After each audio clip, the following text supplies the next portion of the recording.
शुभ वास्तु में मेरिटा जैस पर आपका स्वागत करती हूँ। आज मैं आपको वास्तु फॉर प्लॉट्स की सीरीज में प्लॉट के कट्स और एक्सटेंशंस के बारे में जानकारी दूंगी। अगर आपको मेरा ये वीडियो पसंद आए तो इस वीडियो को लाइक और शेयर कीजिए, मेरे चैनल को सब्सक्राइब कीजिए और अपने फैमिली और फ्रेंड्स को मेरे चैनल के बारे में जरूर बताइए। फ्रेंड्स, शुभ वास्तु चैनल मेरा एक प्रयास है वास्तुशास्त्र के ज्ञान को सरल और आसान शब्दों में आप तक पहुंचाने का। अगर वास्तुशास्त्र इस सब्जेक्ट में आप नए हो और इस सब्जेक्ट को स्टेप बाय स्टेप समझना चाहते हो तो डिस्क्रिप्शन बॉक्स में दिए गए हुए मेरे प्लेलिस्ट को फॉलो कीजिए। फ्रेंड्स, प्लॉट के कट्स और एक्सटेंशंस के बारे में जानने से पहले आपको वास्तु के एक रूल को समझना जरूरी है। वास्तुशास्त्र में घर के कट्स और एक्सटेंशंस और प्लॉट के कट्स और एक्सटेंशंस को आइडेंटिफाई करने का तरीका और वास्तु प्रभाव सेम ही है, पर वास्तु के नजरिए से इन्हें इंडिविजुअली कंसिडर किया जाता है। इसे हम एक एग्जाम्पल से समझते हैं। एग्जाम्पल के लिए, अगर आपका खुद का एक प्लॉट है और उस प्लॉट में कट्स या फिर एक्सटेंशन है तो उन्हें प्लॉट के कट्स और एक्सटेंशंस कंसिडर किया जाता है। अब इस प्लॉट पर आपने एक घर बनाया है और इस घर में भी कट्स और एक्सटेंशंस है तो उन्हें घर के कट्स और एक्सटेंशंस कंसिडर किया जाता है। अब इस केस में घर के कट्स और एक्सटेंशंस के प्रभाव और प्लॉट के कट्स और एक्सटेंशन का प्रभाव दोनों आप पर होंगे।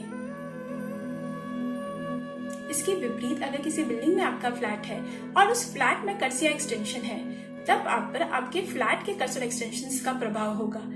बिल्डिंग जिस प्लॉट पे है उस प्लॉट के कट और एक्सटेंशंस का प्रभाव बिल्डिंग के सारे फ्लैट मेंबर्स के बीच में बढ़ जाता है। अब हमने कट्स और एक्सटेंशंस के बेसिक रूल जान लिए। अब हम प्लॉट के कट्स और एक्सटेंशंस के बारे में जानते हैं। प्लस वास्तुशास्त्र में हर प्रॉपर्टी को हमेशा स्क्वायर या फिर रेक्टेंगुलर फॉर्म में ही कंसिडर किया जाता है, क्योंकि ऐसे फॉर्म में एनर्जी का फ्लो बैलेंस में रहता है। प्लॉट के लिए भी स्क्वायर और रेक्टेंगुलर शेप को ही बेस्ट माना जाता है, पर रियलिटी में प्लॉट कई शेप्स में पाए जाते हैं। एग्जैक्ट स्क्वायर या फिर रेक्टेंगुलर शेप का प्लॉट मिलना कभी कभी थोड़ा डिफिकल्ट हो जाता है। प्लॉट के अलग अलग शेप के कारण ही प्लॉट में कट्स और एक्सटेंशंस फॉर्म होते हैं। तो इस वीडियो में हम जानेंगे कि वास्तुशास्त्र के अनुसार प्लॉट में कट्स और एक्सटेंशंस क्या होते हैं और उनके लिए वास्तु रेमेडीज। चलिए शुरुआत करते हैं प्लॉट्स कट्स के बारे में जानकर। जैसे अभी हमने जाना कि वास्तुशास्त्र में प्लॉट को स्क्वायर या फिर रेक्टेंगुलर फॉर्म में ही कंसिडर किया जाता है। अब इस स्क्वायर या रेक्टेंगुलर फॉर्म का अगर कुछ भाग मिसिंग होता है तो उस मिसिंग भाग को कट्स कहा जाता है। कट्स को किसी भी दिशा में अच्छा नहीं माना जाता है, क्योंकि कट्स से एनर्जी का फ्लो डिस्टर्ब हो जाता है। कट से होने वाले दोषों को डिटेल में मैंने अपने कट एरिया के वीडियो में एक्सप्लेन किया है, जिसका लिंक ऊपर दिए हुए आई बटन में है, तो इस वीडियो को आप जरूर देखें। अब हम प्लॉट के एक्सटेंशंस के बारे में जानते हैं। प्लॉट के स्क्वायर या रेक्टेंगुलर फॉर्म में अगर कुछ भाग आगे निकला हुआ होता है तो उस आगे निकले हुए भाग को एक्सटेंशंस कहा जाता है। एक्सटेंशंस को कुछ दिशाओं में अच्छा माना जाता है और कुछ दिशाओं में इतना अच्छा नहीं माना जाता है। फ्रेंड्स, जैसे मैंने अपने कई वीडियोस में एक्सप्लेन किया है कि नॉर्थ, नॉर्थ ईस्ट और ईस्ट से हमें यूनिवर्सली पॉजिटिव एनर्जीज मिलती है। इसीलिए अगर आपके प्लॉट में नॉर्थ, नॉर्थ ईस्ट या ईस्ट में एक्सटेंशन होता है तो ऐसे एक्सटेंशंस को अच्छा माना जाता है। बाकी किसी भी दिशा के एक्सटेंशंस को इतना अच्छा नहीं माना जाता है।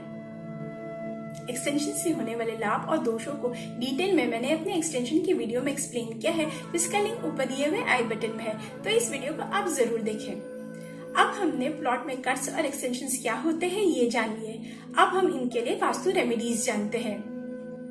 फ्रेंड्स, प्लॉट के कट्स और एक्सटेंशंस के लिए रेमेडी सेम ही है। रेमेडी में अगर आपके प्लॉट में कट्स या फिर एक्सटेंशन है तब आपको चांदी या फिर तांबे के तार के मदद से अपने प्लॉट को स्क्वायर या फिर रेक्टेंगुलर फॉर्म देना है। इसके लिए आपको कम से कम 1 mm का चांदी का तार या फिर 6.25 mm का कॉपर का तार लेना है और उसे जमीन के अंदर अंडरग्राउंड डालकर अपने प्लॉट को स्क्वायर या फिर रेक्टेंगुलर का फॉर्म देना है। इस रेमेडी से आपके प्लॉट को स्क्वायर या रेक्टेंगुलर फॉर्म मिल जाता है, जिससे यहाँ की एनर्जी का फ्लो बैलेंस में आ जाता है। इस तार को आपको एटलीस्ट जमीन में 1 से 1.5 फीट अंदर डालना है, या फिर इस तार को आप जमीन में इतना अंदर डालें कि वो इजीली बाहर ना निकल पाए। फ्रेंड्स, ये एक सिंपल वास्तु रेमेडी है प्लॉट के कट्स और एक्सटेंशन के लिए। इस टॉपिक से रिलेटेड अगर आपके कोई और क्वेश्चंस या क्वेरीज है या फिर आप कोई वीडियो सजेशन देना चाहते हैं तो प्लीज नीचे कमेंट में लिखिए। तब तक के लिए शुभ वास्तु एंड हैप्पी लिविंग।